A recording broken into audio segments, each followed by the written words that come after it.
જો આ નવા મસાલા સાથે ફ્રેન્ડ્સ રીંગણા બટેકાનું શાક બનાવી લેશો ને તો જે લોકોને રીંગણા પસંદ નથી તે લોકો પણ રોજે 1-1 કિલો રીંગણા લઈ આવશે. એટલું સરસ ટેસ્ટી બનીને તૈયાર થાય છે અને ઘરના સિમ્પલ મસાલામાંથી જ બનાવવાનું છે.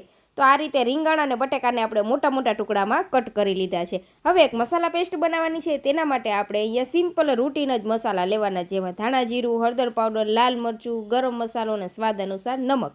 હવે થોડું પાણી ઉમેરીને મસાલાને સરસ આપણે પલાળી દેવાના છે 5 મિનિટ માટે. ત્યાં સુધીમાં આપણે લઈ લેવાના છે આ રીતે સિંગ ભજીયા, 2 થી 3 ચમચી જેટલા. તેનો આપણે એકદમ ફાઇન પાવડર તૈયાર કરી લેવાનો છે. તો ચલો હવે આપણે શાક વઘારશું. તો તેના માટે ફ્રેન્ડ્સ આપણે અહીંયા તેલ લીધું છે. તેલ ગરમ થાય એટલે રાઈ, જીરું, મીઠો લીમડો, હિંગ અને સૂકા મરચાં ઉમેરી દેવાના છે.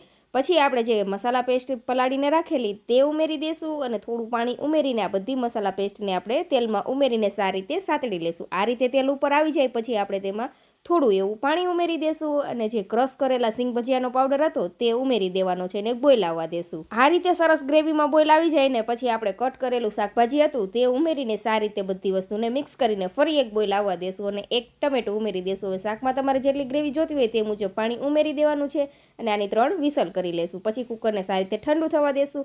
તો તમે અહીંયા જોઈ શકો છો ફ્રેન્ડ્સ, સબ્જી આપણું કેટલું સરસ કટ ક્રીમી બનીને તૈયાર છે. એકવાર આ રીતે રીંગણા બટેકાનું શાક બનાવશો તો જેને નથી ભાવતું તેને પણ પસંદ આવશે.